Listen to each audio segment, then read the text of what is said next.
तो बच्चों आज उत्तराखंड में केमिस्ट्री का एग्जाम हो चुका है 8 मार्च को।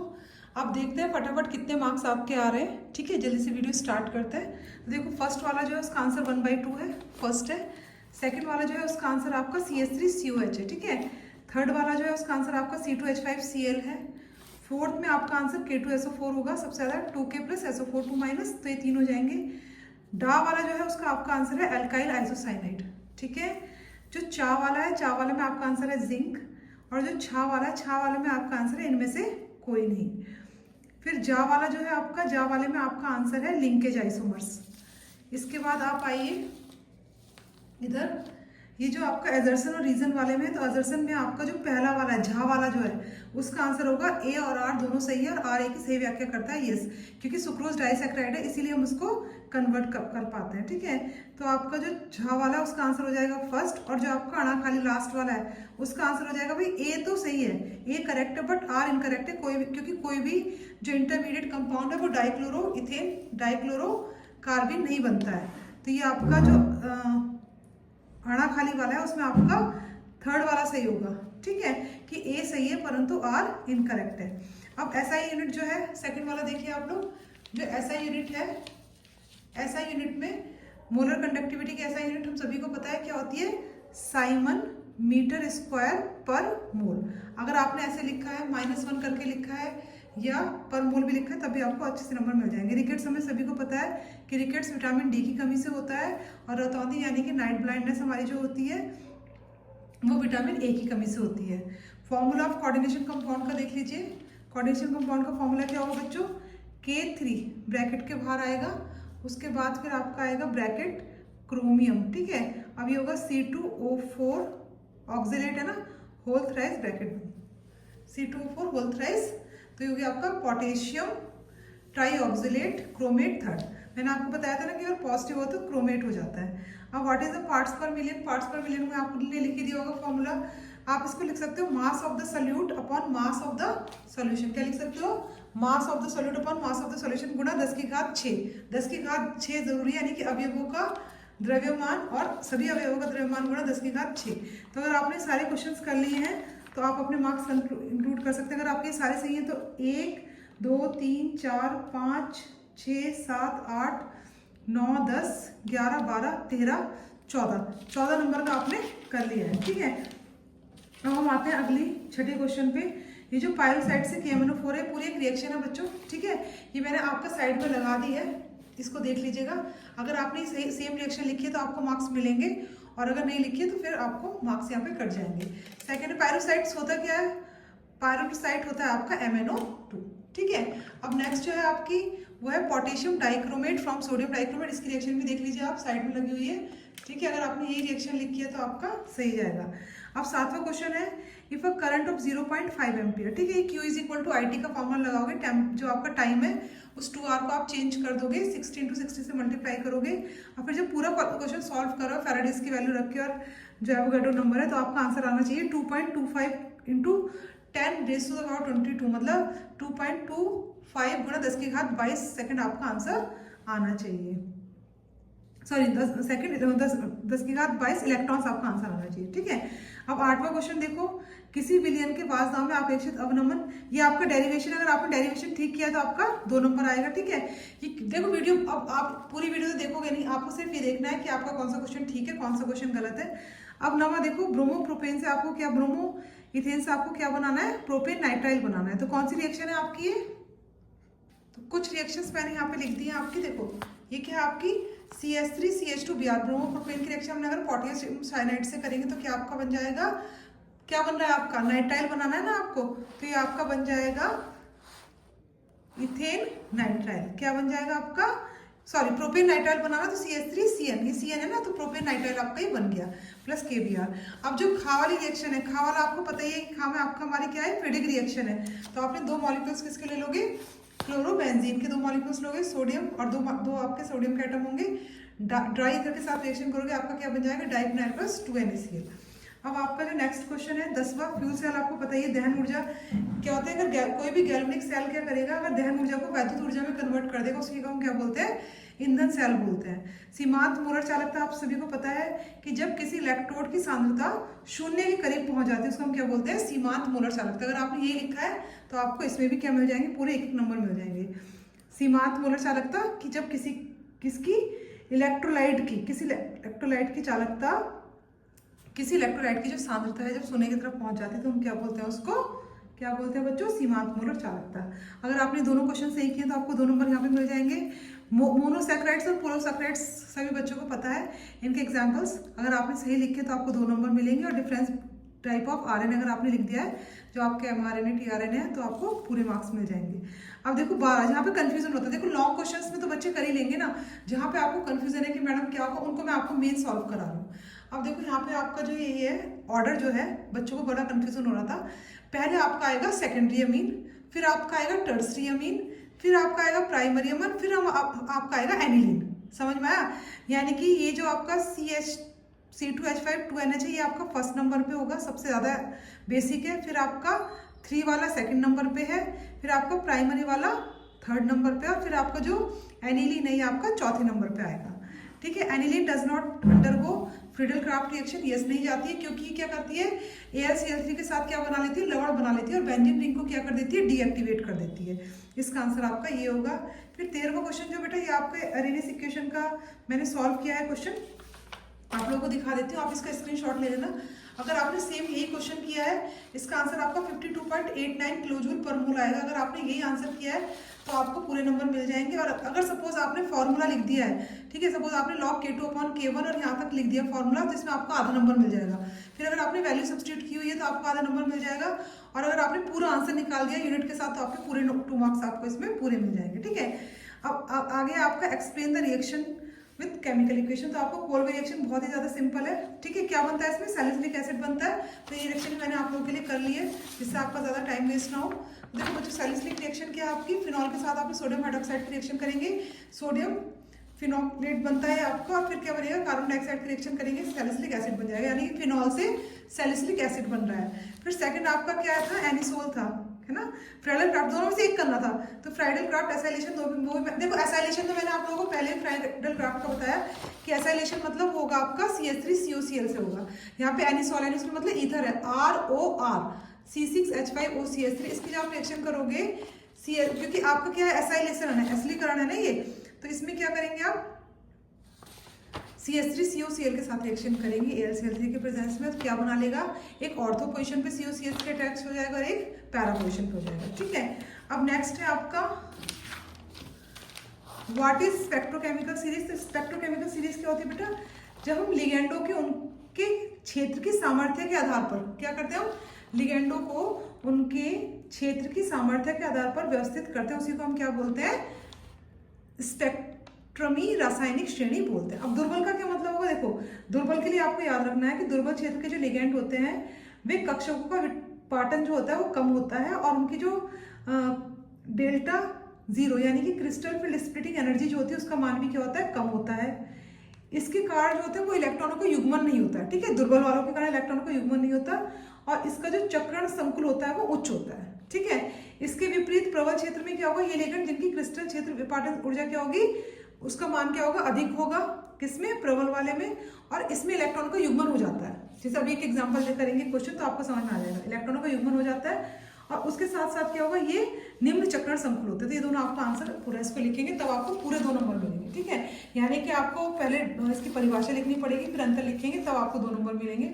अब 16वां क्वेश्चन देखो बच्चों, 16वां क्वेश्चन आपका बहुत इंपॉर्टेंट, हर टीचर ने आपको बताया होगा, मैंने भी आपको बताया था कि गैल्वेनिक सेल आपका आना ही आना है। अब पहला है state the direction of electron. हमें पता है कि डायरेक्शन ऑफ इलेक्ट्रॉन हमेशा क्या होगा, जिंक प्लेट से सिल्वर की तरफ होगा, क्योंकि इलेक्ट्रॉन जिंक से निकल रहा है, यहाँ पे ऑक्सीडेशन हो रहा है, ऑक्सीडेशन जिंक पे होगा, रिडक्शन सिल्वर पे होगा। अब सिल्वर प्लेट पे क्या होगा, एनोड होगा या कैथोड होगा। तो मैंने आपको बताया कि आपको प्लस माइनस याद नहीं करना, आपको याद रखना है कि ऑक्सीडेशन एनोड पे होता है, कैथोड पे रिडक्शन होता है, तो जो सिल्वर है वो आपकी क्या है, कैथोड है। थर्ड है आपका, यदि लवण सेतु हटा दिया जाए तो क्या होगा। भाई लवण सेतु का काम क्या है, बस वो याद करो, ये क्या करता था, आयनों को संतुलित करता था। जब आयन संतुलित नहीं रहेंगे तो करंट क्या होगा, इलेक्ट्रॉन का फ्लो नहीं होगा। अब जब इलेक्ट्रॉन नहीं मूव करेंगे तो क्या होगा, आपका जो सेल है वो अभिक्रिया रुक जाएगी, तो सेल ही बंद हो जाएगा। ठीक है, ये आप लिख देंगे। और व्हाट विल, ये लिखा है आपका साम्यावस्था पर इस एल की वैल्यू क्या होगी, इसका मान क्या होता है आपका 0 होता है। अब ये कह रहा है कि वाई डज किसी विलयन की चालकता तन्यता के साथ क्यों घटती है, क्योंकि पर यूनिट वॉल्यूम क्या होगा, उसकी कंडक्टिविटी डिक्रीज होगी, तो इसलिए चालकता की तन्यता के साथ वो घटती, मतलब जैसे जैसे डायल्यूशन बढ़ेगा घटेगा तो उसकी कंडक्टिविटी भी घट जाएगी। ठीक है, अब नेक्स्ट है आपका एक्सप्लेन द फॉलोइंग। आदर्श आपको पता है कि रॉल्ट लॉ को फॉलो करता है। कॉलिगेटिव प्रॉपर्टी की परिभाषा भी आपको याद कराई होगी, मैंने अपने इंपॉर्टेंट क्वेश्चन में भी दिया था, अणुसंख्यक गुणधर्म और आदर्श विलयन। ठीक है, हर कंडीशन में रॉल्ट्स लॉ को फॉलो करता है। डेल्टा एच की वैल्यूज होता है आपकी 0, डेल्टा बी मिक्सिंग 0 होता है। अणुसंख्यक गुणधर्म आपका नंबर पे डिपेंड करता है, नेचर पे डिपेंड नहीं करता। अब देखो मोलल अवनमन स्थिरांक मैंने आपको परिभाषा से लिख दी क्योंकि बच्चे बहुत कंफ्यूज हो रहे थे। देखो इसकी परिभाषा अगर आपने लिखी है, जब एक अवाष्पशील विलय का 1 मोल विलायक के 1000 ग्राम में घुला जाता है तो उसको हम क्या बोलते हैं, मोलल अवनमन स्थिरांक। इसको हम क्रायोस्कोपिक कांस्टेंट भी कहते हैं। मैंने हमेशा अपनी क्लास में भी और अपनी वीडियोस में बताया कि क्रायोस्कोपिक और एब्लियोस्कोपिक बहुत ज़्यादा इंपॉर्टेंट। एक बार क्रायोस्कोपिक आता है, एक बार एब्लियोस्कोपिक आता है।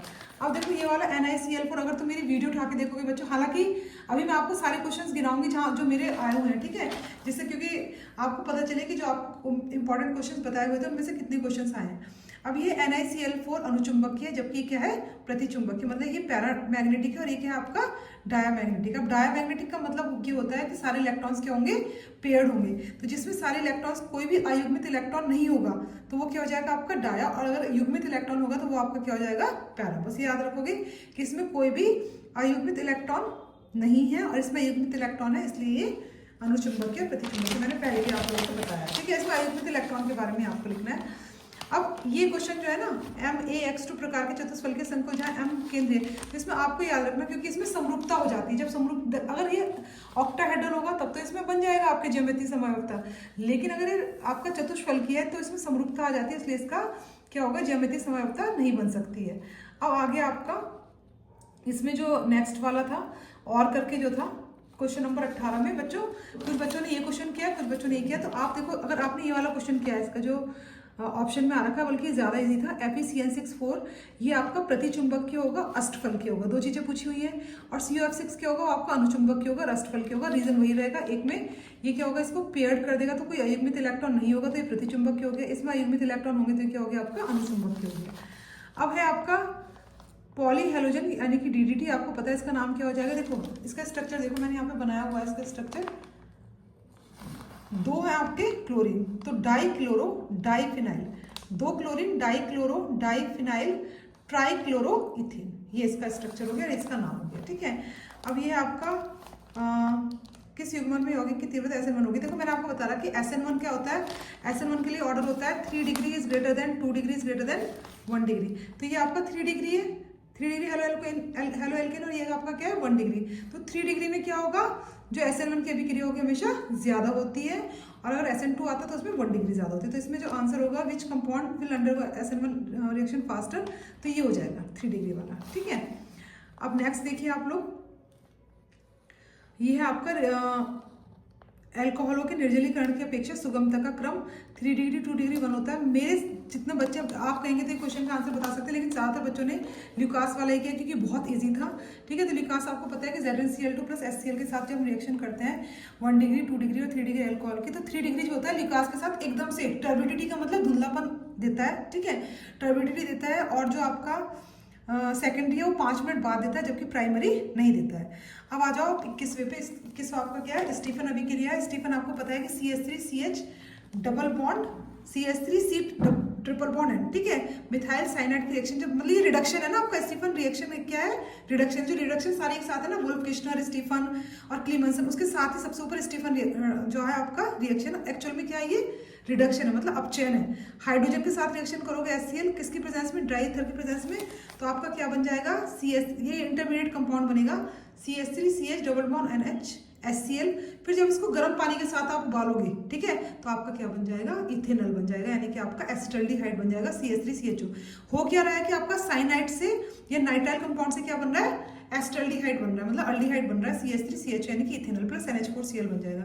हैलोफॉर्म अभिक्रिया ये आपके कीटोन के साथ भी हो सकती है, अल्कोहल के साथ भी हो सकती है। तो आपने अगर जब आप RCOR मतलब कीटोन की रिएक्शन जब आप आयोडीन 4 जो मॉलिक्यूल है आयोडीन के लोगे प्लस अल्कली 6NaOH लोगे तो आपका क्या बन जाएगा, आइडो फॉर्म बन जाएगा plus CH3CONA plus 5NaI plus 5H2 बन जाएगा। ठीक है, अब आपका लास्ट वाला है क्लीमेशन ऑफ चेन। क्लीमेशन ऑफ चेन आपका बहुत ही आसान है, आप ये भी सारी मैंने जो आपने बताया था ना आपको अल्डिहाइड वाली रिएक्शन, तो RCHO की रिएक्शन किसके साथ होगी, हाइड्रोजन के साथ होगी, किसकी प्रेजेंस में, जिंक अमलगम की प्रेजेंस में, और क्या बन जाएगा आपका, एल्केन बन जाएगा। बहुत इंपॉर्टेंट है, क्लीमेशन और मोडिफिकेशन दोनों में बताया था मैंने आपको कि अल्डिहाइड से क्या बन जाएगा, सीधे एल्केन बन जाएगा, RCH3 बन जाएगा। ठीक है, तो अगर आपने ऐसे किया तो आपकी रिएक्शन पूरी ठीक होगी। अब टॉलिन से बेंजल्डिहाइड वाला जो है ये आपको, ये बच्चा इटार्ड अभिक्रिया है। ठीक है, टॉलिन से मैंने कहा था कि नेम रिएक्शन ही आपकी कन्वर्जन के फॉर्म में आती है। ठीक है, तो जो आपकी टॉलिन से बेंजल्डिहाइड का कन्वर्जन है ये आपकी इटार्ड अभिक्रिया है। आपने इटार्ड अभिक्रिया में क्या किया, टॉलिन का फॉर्मूला क्या है, बेंजीन के ऊपर CH3 लगा हुआ है plus chromyl chloride CrO2Cl2 carbon disulphide के प्रेजेंस में रिएक्शन होगी, इंटरमीडिएट कंपाउंड बनेगा, CH के ऊपर क्या जुड़ जाएगा, पूरा ही कंपाउंड जुड़ जाएगा, OCrCl2OH OCr2Cl3H, ये इंटरमीडिएट कंपाउंड। अगर इसे भूल भी जाओ तो फाइनली आप क्या बना दोगे, बेंजल्डिहाइड बना दोगे। पर रिएक्शन किसके साथ होगी, क्रोमाइल क्लोराइड प्लस डाइसल्फाइड। और कौन सी अभिक्रिया, इटार्ड अभिक्रिया। तो आती जो जितने भी कन्वर्जन, भी उत्तराखंड बोर्ड में इतना टफ पेपर नहीं बनता है बच्चों, उत्तराखंड बोर्ड में जितने भी कन्वर्जन्स आते हैं वो आते हैं आपके सारे नेम रिएक्शंस पे ही हैं मोस्टली। ठीक है, अब सेकंड आपको फॉर्मल्डिहाइड टू मिथेनॉल, बहुत ही आसान है, ये आपकी कैनोजारो रिएक्शन है। कैनोजारो में क्या हुआ, 2 मॉलिक्यूल्स आपने फॉर्मल्डिहाइड के लिए सोडियम हाइड्रोक्साइड के साथ रिएक्शन करी और आपका क्या बन गया, यहाँ पे एल्कोहल बन गया, यानी कि एल्कोहल की प्रिपरेशन है, CH3OH प्लस SCONA बन गया। अब इथेनोइक एसिड, इथेनोइक एनोनाइड बहुत आसान था, 2 मॉलिक्यूल्स आप किसके ले लोगे, इथेनोइक एसिड के लोगे। आप अलग अलग करके भी लिख सकते हो, इसमें से वाटर मॉलिक्यूल्स बाहर निकलेगा और एक स्ट्रक्चर बन जाएगा, देखो CH3 single bond C double bond O, फिर एक ऑक्सीजन बचा ना 2 मॉलिक्यूल से, फिर इधर भी CH3 C डबल बॉन्ड, और ये दोनों के जो कार्बन है ऑक्सीजन से जुड़ जाएंगे। अगर आपने ऐसा किया है तो आपको पूरे मार्क्स मिल जाएंगे। अब देखो ये जो है ना हिंसबर्ग, बहुत इंपॉर्टेंट टेस्ट था, मैंने अपने जो इंपॉर्टेंट क्वेश्चंस बताए थे उसमें भी आपको बताया था कि हिंसबर्ग जो है आपका 100% आएगा। तो हिंसबर्ग में आपका बच्चों क्या है, इसमें जो 1 डिग्री का अमीन है वो जब आप हिंसबर्ग के साथ उसकी रिएक्शन करेंगे, ठीक है, तो वो एक सॉल्युबल कंपाउंड बनाएगा। फिर हम फर्दर उसके एल्कली के साथ रिएक्शन करें तो एल्कली में सॉल्युबल होगा। जो सेकेंडरी वाला अमीन है वो रिएक्शन तो करेगा हिंसबर्ग टेस्ट के साथ, ठीक है, लेकिन वो उसके जो एल्कली उसके साथ सॉल्युबल नहीं होगा क्योंकि उसके पास जो हाइड्रोजन है वो एसिडिक नहीं है। जो टर्सरी वाला है उसमें क्या होगा कि भाई कोई हाइड्रोजन है ही नहीं, क्योंकि फॉर्मूला क्या R3N है। जब R3N है, कोई हाइड्रोजन एसिडिक है ही नहीं, तो भाई वो एल्कली के साथ भी रिएक्शन नहीं करेगा और हिंसबर्ग के साथ भी रिएक्शन नहीं करेगा।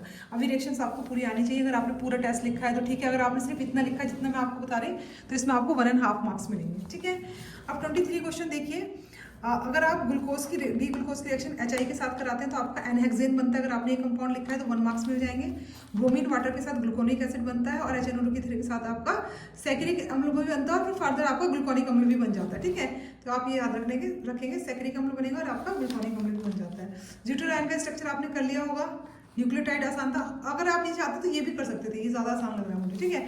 अब 24 वाला देखो, बच्चे बड़े कंफ्यूज हो रहे थे। देखो बच्चों, ये जो ग्राफ है ना, ग्राफ को देखो, ये ग्राफ बन रहा है सांद्रता और रेट के बीच में। सांद्रता और रेट के बीच में जब सीधा ग्राफ बनता है तो वो 0 ऑर्डर का होता है।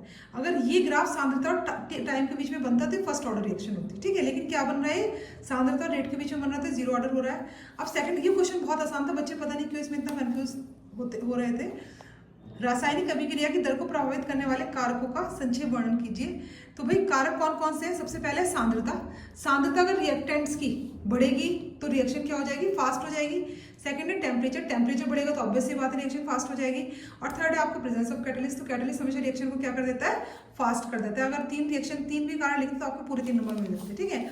अब ये जो है इफेक्टिव कॉलिजन, आपको पता है वो टकराव जो पर्याप्त इफेक्टिव कॉलिजन यानी कि प्रभावी संगठन जो है वो टकराव है जो पर्याप्त ऊर्जा और सभी सही अभिविन्यास के साथ होते हैं, ठीक है। उसको हम कॉलिजन कहते हैं। एक्टिवेशन एनर्जी वो मिनिमम एनर्जी रिक्वायर्ड होती है इस रिएक्शन को कराने के लिए। सीरो ऑर्डर का मतलब क्या है, जो दिखता है वो बिकता नहीं है, मतलब दिख तो 2 रहे हैं पर है क्या, एक। जब कोई भी एलिमेंट जब कोई भी कंपाउंड एक्सेस में होगा तो हम उसकी जो ऑर्डर है उसको हम काउंट नहीं करते। उस तरह की जो रिएक्शंस होती है उसको हम क्या बोलते हैं, छदम प्रथम कोटि अभिक्रिया, सीरो फर्स्ट ऑर्डर रिएक्शन। अब अंतरकाशी यौगिक क्या है, बड़े इंपॉर्टेंट है बच्चों। कौन से चैप्टर से हैं, ये आपका डी एंड एफ ब्लॉक से। वे यौगिक जिनके क्रिस्टल जालक के अंतरकाशी स्थलों को छोटे आकार वाले परमाणु अध्यासित कर लेते हैं, जैसे कि हाइड्रोजन, उनको हम क्या बोलते हैं, अंतरकाशी। ये आपके भैया बच्चों मॉडल पेपर में भी है और आपके नोट्स में भी होंगे, ठीक है। अब कॉपर की तुम्हें पता ही है, ठीक है, क्या हो गया 29 एटॉमिक नंबर है और एक हाइड्रोजन चला गया तो 28 हो गया, तो आर्गन 3d10 हो जाएगा। इसका क्या हो जाएगा, आर्गन 3d10 हो जाएगा। मैंने आप लोगों के लिए इसकी भी जो रिएक्शंस है वो लिख दी थी, ठीक है। तो आर्गन क्या हो जाएगा, ये आपका 3d10 हो जाएगा। अब सीरियम का जो है, सीरियम का 58 है तो क्या हो जाएगा आपका, तो देखो सीरियम जो है ना इसका 58 है तो इसका आपको हो जाएगा Xe, आप लिख सकते हैं यहाँ पे Xe ज़ेनॉन, ठीक है, ज़ेनॉन 4f0, ठीक है, 5d, वैसे तो 4f1 होता है ना जब इसका 58 का करते हैं, 4f0, 5d0 और 6s0, आसान था ना, ये था इसका। अब है आपका 26वां क्वेश्चन, ठीक है।